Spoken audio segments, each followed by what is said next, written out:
Hey guys, what's going on? All right, we got the vocals of Jeets there bringing us in. Nice work there, Mikey.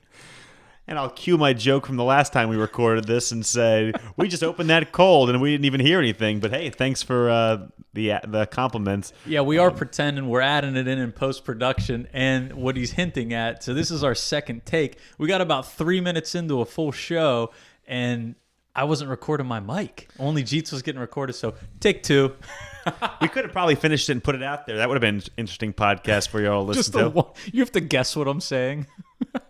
So, okay, well, fill in the blanks. It's called Create Your Own Podcast. You're going to map out your own road of what you want to talk about, and I'm going to respond to you with answers that have already been pre-recorded. It may not have anything to do with it. Anyways, welcome to the Tell Your Friends podcast, guys. Drew DeSalle here, Mike Seiberg here on Bird Street in the Tell Your Friends studio. We got episode 18, NFL Week 15 here. And man, we are coming down to the end of 2016, huh? 2016, put it in the books. We've had a lot of death. When will 2016 end? Why we just lost Jaja Gabor. I'm ripping a page out of Pardon My Takes book. I know they're big on the fantasy deaths, but that was a real death. And we have, 2 weeks left? It's Christmas week. You got death on your mind, then. Deaths. Yeah, that's how you end the year. Well, I know I got a little tickle in my throat. I got a lozenge in. You'll probably hear me hacking up a lung here at some point, I'm sure. So I could use some time off, I'll tell you that. I got birth on my mind. We got the birth of baby Jesus coming at you in 5 days. Yeah, Christmas time coming up, for sure. So yeah, that's right around the corner. And I am taking 10 days off. I know we just talked about this, but for the listening public out there, it's going to be a nice little end of the year. You get a little sick at the end of the year. You can kind of kick your feet back and, really, even if you're in the office, you can get away with slacking off during this week. It's actually a good week to not take off because there ain't nobody doing shit. You can kind of take free reign of the whole office and sip on your coffee and save those vacation days for when it matters. Play some music and bring your guitar in. I'm definitely jealous of you though, man. I got to say that. I mean, you got 2 weeks where you're going to be cooling your heels. That's Mayor Dinkins style right there. The way Christmas falls, it's just basically a long weekend for me. I'll be right back at it, but I got the house to myself in Baltimore here. It's going to be like Lord of the Flies. I know. We're going to be pulling bitches out of the cupboards when I get back. I'm like, oh, shit. Everywhere I look.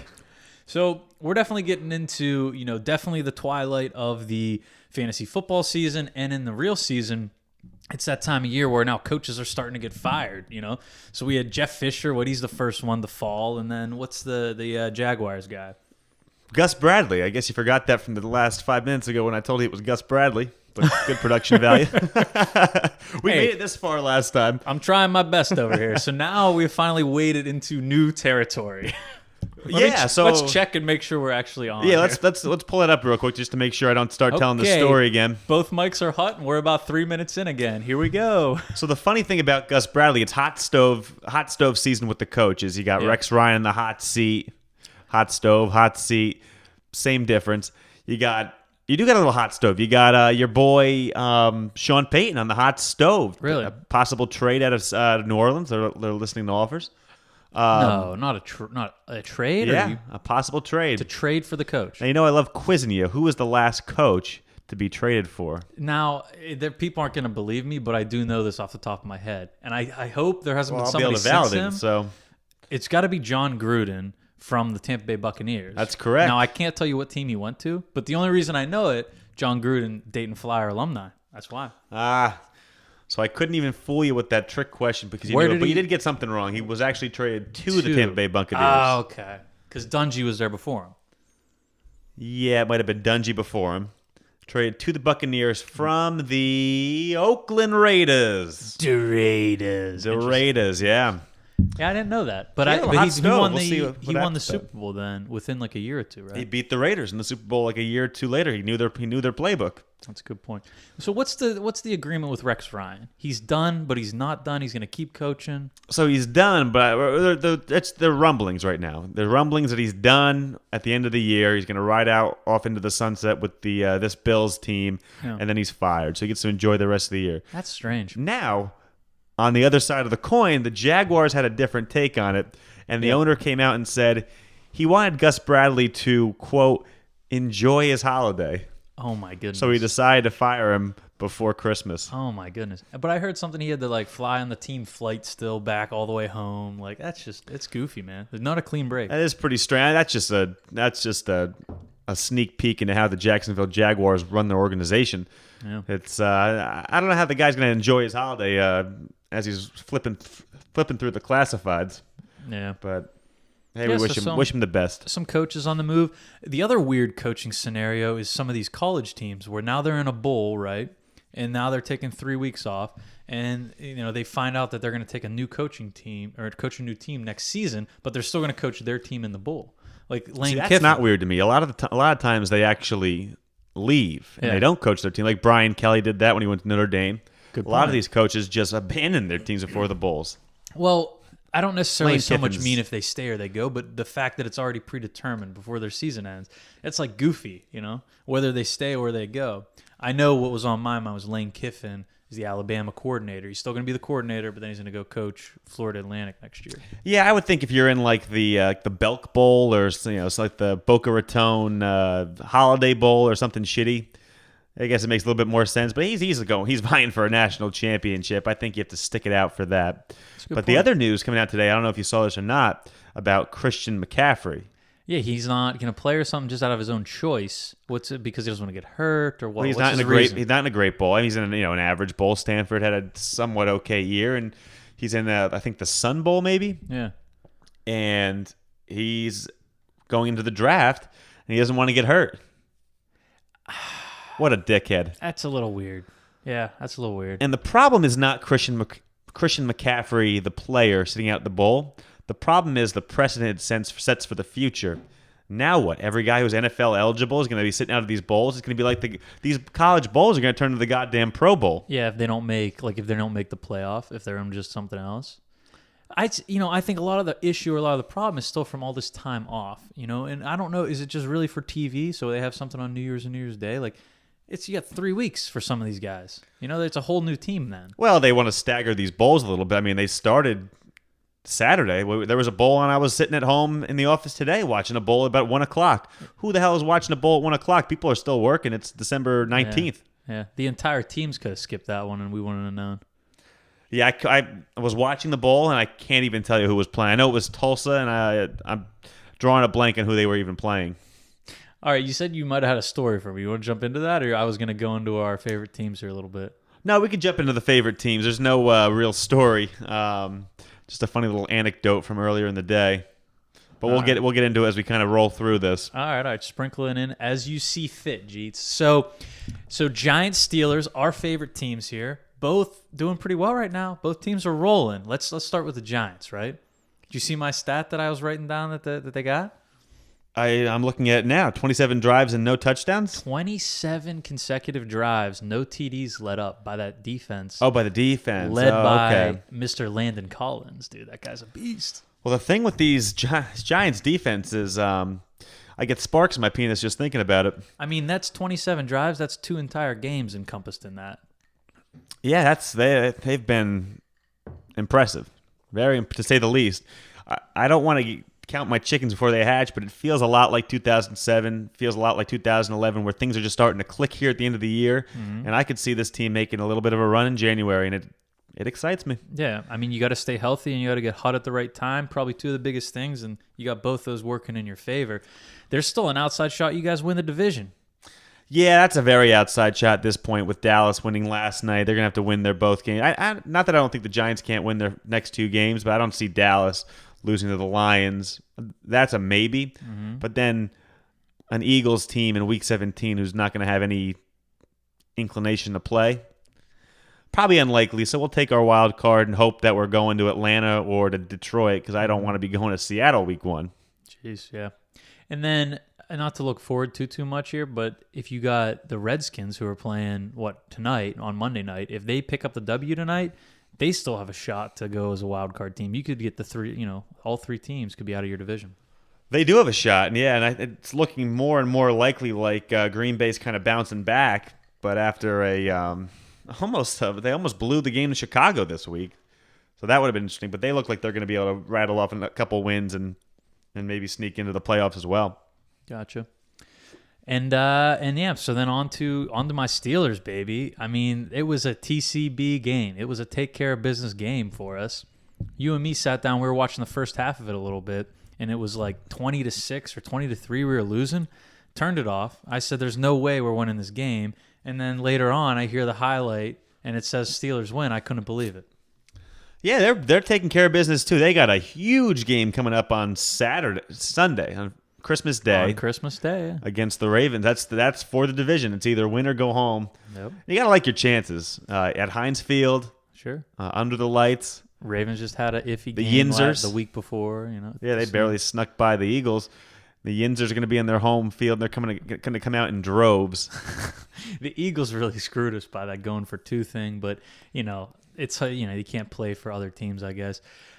My thing is the Steelers, we play every holiday. We play Thanksgiving, we play Christmas. I don't know if I like it or if I hate it. It's just very odd, it seems like. I can't remember other teams doing that in the past, Well, you're fortunate to have the Steelers usually win on those holidays. As long as they're not ruining your holiday, then you're in good shape. So it's something to look forward to. So yeah, both teams, man. It's going to be exciting as we head into January, and we'll have something to root for. I'm looking forward to it. I'm sure you are. Yeah, man. And let's get it. Yeah, and now this next topic, somewhat of old news probably. I mean, if people were following football closely, you would have already seen it and whatnot, but I still want to hit on it. It was probably my favorite highlight from the week. The end of the Seahawks, and who were they playing? Seahawks, was it not Saints, was it? No. The Rams? Who were they? They were killing somebody. The Rams? It's got to be the Rams. You wrote it. It's the Rams. Oh, I wasn't looking at that. Sorry. It's literally written on the screen right in front of my face that I'm not looking at. But that's the funny part. By the time we get to this week, the Thursday game is so far in the rearview mirror. It's like that might have happened in October, and I wouldn't have been able to tell you the difference. It doesn't feel like the same week. But yeah, the Seahawks in their crazy lime green color rush on Thursday night, they're playing the Rams and they're crushing them. Right, they're up by 20-something, 21, and I don't wonder if it was like a called play or not. I need to read and see if they announced anything. But anyways, punter for the Seahawks takes off sprinting down the middle, ends up making it seems like 30, 40, maybe 50 yards.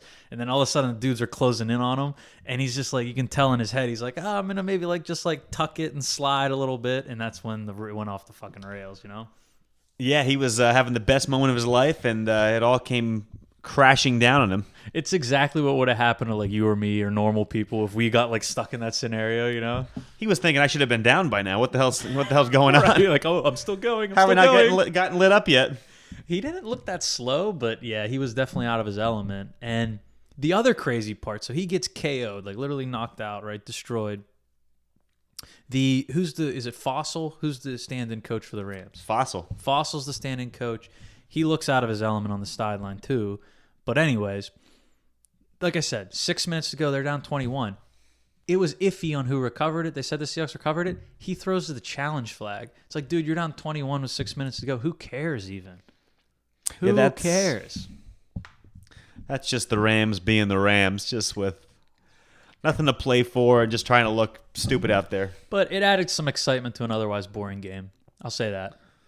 Yeah, we got a lot of football on these days. I think this whole week between the bowl games, we got the Thursday night game, we got the Saturday night games or Saturday games all throughout the day, and then of course you got the Sunday and Monday games. So a lot of football closing out the year here, and it's gonna be a fun little week.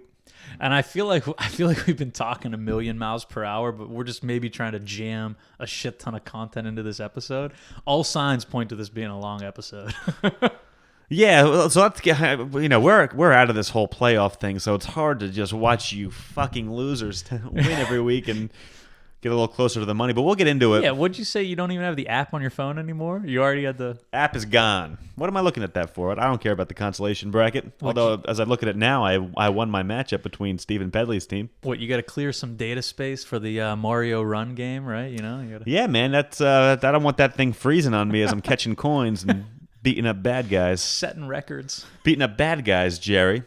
Stomping Goombas. Well, it's only Monday night, but I think our championship is set, and all signs point to you don't want the two of us predicting your team to win next week because yikes. Last week we both picked Aaron. Yep, disaster. Gone. Although look at his week. He put up almost 170. Yeah.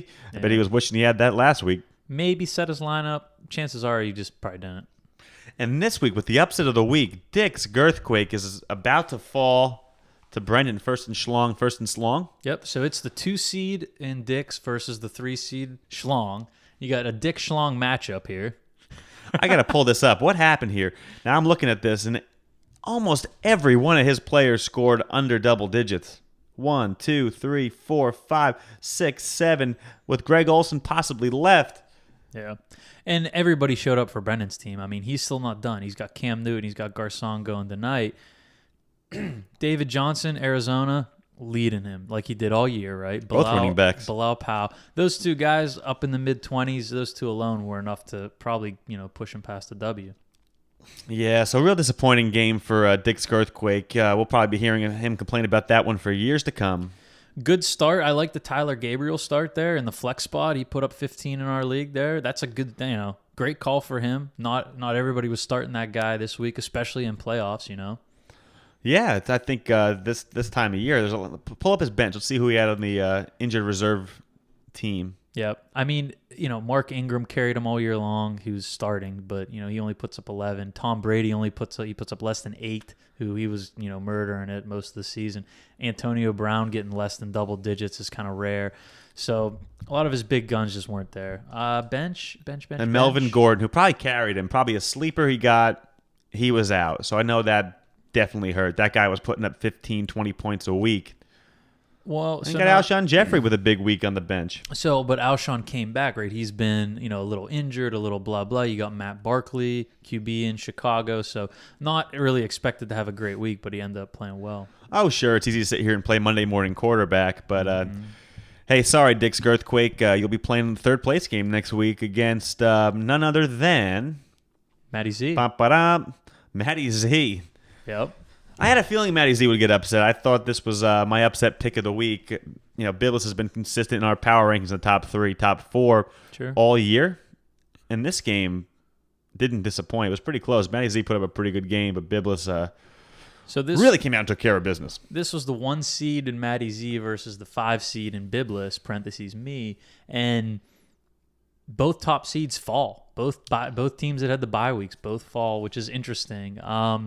Let's look personnel. There's something to be said about that wild card, man, sneaking in and running the table. They don't get any time off or whatever. Wasn't Boneside always rest his players? He's a player arrester. All right, so for Biblis right over here, we got Drew Brees putting up over 30. You got Golden Tate putting up over 20. LaShawn McCoy over 30 at the running back position. I mean, he's still, he's got people still going. He's got Kelly. Just pounding. And then he had Julio Jones, who was out this week, so he's going to get him back for the championship. I mean, sorry, Biblis, but I have to pick you to win the whole thing next week. Yeah, based on this week that he had, that's for sure. But we know that's usually a jinx, so you can pretty much count on Brennan being your league champion, but we'll come back and follow up. But the funny story I had about Brennan and his championship run, I got a text from none other than our pal Ray this morning. Oh no, what? Ray texted me this morning and goes, Ray, bottom dweller. Bottom dweller Ray, what are the payouts for the fantasy? I'm looking at this text. I go, Ray, we don't pay out for 12th place, my friend. Oh, so this was the classic asking for a friend move? He was asking for a friend. Yeah, he goes, I'm asking for Brendan. Yeah. I go, okay. Well, you're not making any money off of this, but maybe he's taking a cut, like a finder's fee. I could see Ray doing something like that. He's wetting the beak. I could see Ray doing something like that. I could too. He's the boss. He's going to say, you know what? I got you in this league. If you win this, you got to give me 15%. Yeah. It's only fair. But either way, the champion this year, we can say this 100% certainty, is going to be a newcomer. It's either going to be Mike Biblis, my coworker, or it's going to be Brendan, Ray's coworker. So the battle of the coworkers, which can't leave the tried and true steamroller league teams, that happens. Yeah, geez, in true steamroller fashion, we came up short in the playoffs here. Highlights off of Z's team. Carson Palmer, so both QBs had good weeks. Zeke Elliott, like he's done all season, continues to be one of the best players. The tight ends, look at this. You had Witten versus Ertz. Witten on Biblis' side, Ertz on Z's side, both putting up double-digit points. And then Janikowski for Z putting up 15 as a kicker. Wow. And the irony is we'll see that Matty Z, Dick's Earthquake matchup that we thought we'd be seeing in the championship. Yeah, third place, though. Oh, well, that'll be an exciting one to watch, I'm sure. because we're all going to be following along with that. Oh, I am gonna have that phone up Christmas Day looking. Oh, who's winning the Matty Z Dick's Earthquake matchup right now? Well, it sucks to be out of it, and we're still talking about it as much as we are, but it's a fun year. It's a good group of guys and everything, and I like having everybody together. And oh yeah, I'll be disappointed to see the season end. That's what makes it. That's what makes the NFL fun for me. Oh, absolutely. It's always bittersweet when the playoffs start because it's only the beginning of the end. Yep. All right, so what do we got looking forward here? Like we said, we're coming to you guys a day early on Monday, so we got Panthers down in D.C. I should have stayed. I was right by the stadium earlier today. I was down there in Largo or Landover, right by the stadium. Should have hung out, should have tailgated. Panthers, Skins tonight, and then Thursday night matchup coming up for you, right? Yeah, Color Rush in Philadelphia. Giants are wearing their Bills jerseys, and that'll be a fun little game. Hopefully they can clinch in Philadelphia. That would be a sweet way to get into the playoffs, letting all the filthies go home empty-handed. Yeah, I mean, I would chalk this one up as a win for you guys. It's definitely going to be, it's a division game, which that makes it a little tougher, but this is the last place team in your division. You got a TCB, right? You got to take care of business. Yeah, I don't want to get too high on it because the Giants always find a way of disappointing us, and Philadelphia is always one to ruin Christmas. I don't know if you remember the Deshaun Jackson punt return from 2010. You are Mr. History. Well, that one was unforgettable, unfortunately. So I'm not going to get too high in it, but I'm going to hope that they win and clinch the division, and next time we talk, man, we'll be hopefully looking at the playoffs here, the real playoffs. Yeah, so we got to figure out what our broadcast thing is going to be because, we're going to have to crown a champion. We're going to, right? That'll be our next show or whatever somehow. Yeah. And then we'll maybe be remote. We'll maybe do it over the internet or we'll pull in a guest co-host or something. But going to be a bit of a weird one during the holidays, and we'll see where we take it from there, right? We'll figure something out. We'll figure it out offline. But don't worry, folks. We will let you know what the plan is. You will be in the loop. Number one in the plans. We do this for you. Not for us. We do it for you. All right. Any parting thoughts, Jeets? Hey, Merry Christmas, everyone. Enjoy your time with your families and a Happy New Year. And we look forward to kicking off 2017 with all of you. And good luck to our two finalists this week. That's right. Merry Christmas to you guys. Thanks for tuning in. Everybody have a good week. Have a good end of the year. Happy holidays. Happy Hanukkah. What else you got to say these days, right? Yeah, Ray, we got to get the Jews in there. Get everyone involved. All right, guys. Catch you later. Tell your friends.